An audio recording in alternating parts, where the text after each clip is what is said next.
I've been making jewelry since 2003.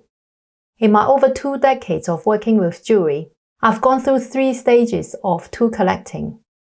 In this video, I'm going to show you what they are. Stage 1. This is when I was a student back in 2003. At this stage, I owned the most basic tools. Before going to the School of Jewelry in Birmingham, I didn't have any jewelry making experience. All I had was some furniture model making experience when I was at college. I still remember the first day I went to school. I was given a basic tool list. I didn't know what I was doing at the time. So with my very limited budget, I went to a jewelry making tool shop opposite the school. Got my tools one by one without asking a question.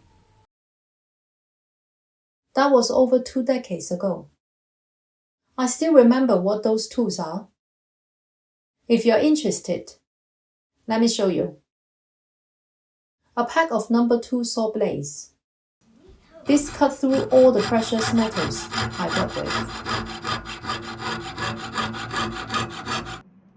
A jeweler saw frame for holding the saw blades. A rough flat file. This is for quickly remove excess materials. A handheld torch. I was on a very tight budget, so I got a kitchen torch from a local cooking supplier shop. I used this to solder all the small jewelry back those days.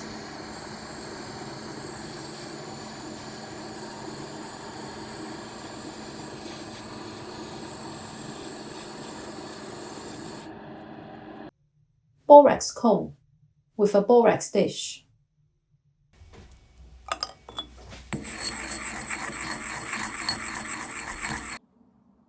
A paint brush for applying the borax paste.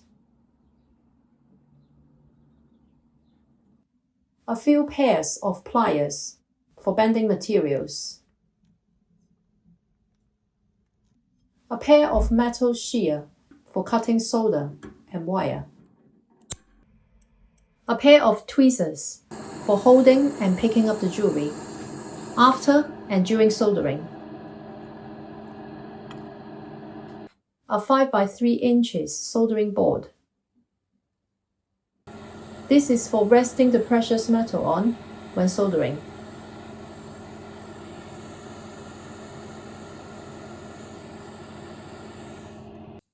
A few emery sticks with handles.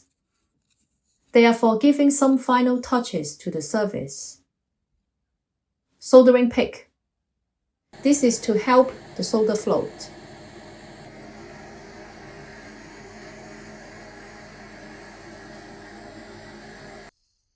A few drill bits for drilling holes. My most expensive tool when I was a student was a set of Swiss-made needle files. They cost me about $70 back in 2003. The quality was superb. I used them to do some final adjustments after using the rough flat file. At this stage, all my tools fit in a standard toolbox like this. They sat in my locker at school.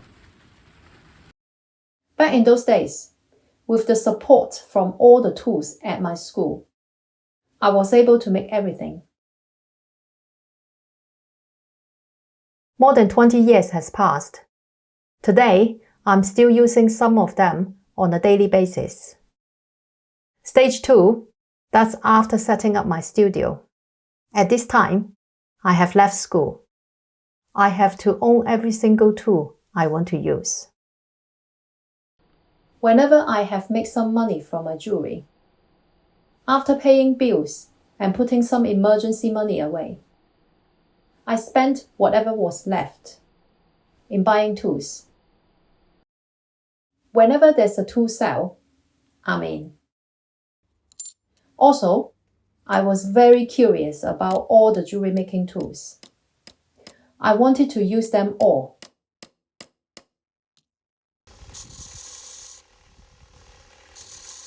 During that period of time, whenever I saw a tool, the first thing that jumped into my mind was, how can I use this? What is it for? Sometimes, I even make something just for the sake of being able to use the tool. So for about 5 years, I have collected lots of tools.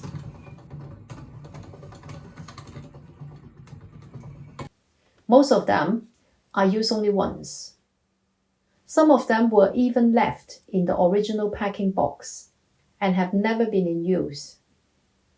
Other times, when I was looking for something, I didn't even know I had them.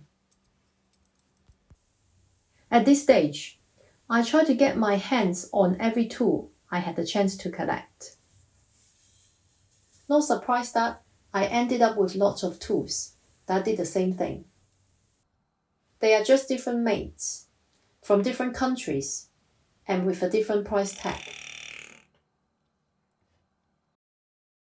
At the end of this stage, I saw a lot of tools, and most of them are almost brand new. Stage 3, that is now.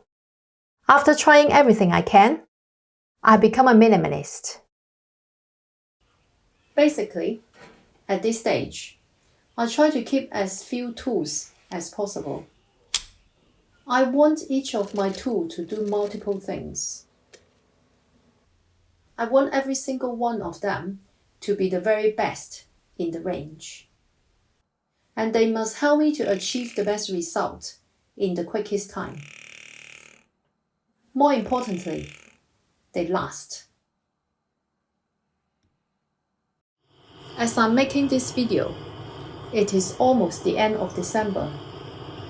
I went through my entire purchasing history of this year, and I haven't bought a single new tool that I use for jewelry making myself. The only 2 things I bought this year are this second-hand hammer and a screwdriver with a very short handle from an open market. Together, they cost me about $3 in total. I don't want to own too many tools these days. If you're interested to know what I have in my very small studio, my entire tool list is in the description below. With these few tools, I managed to make everything I show you on my channel. Hopefully this helps, and I will see you in the next video.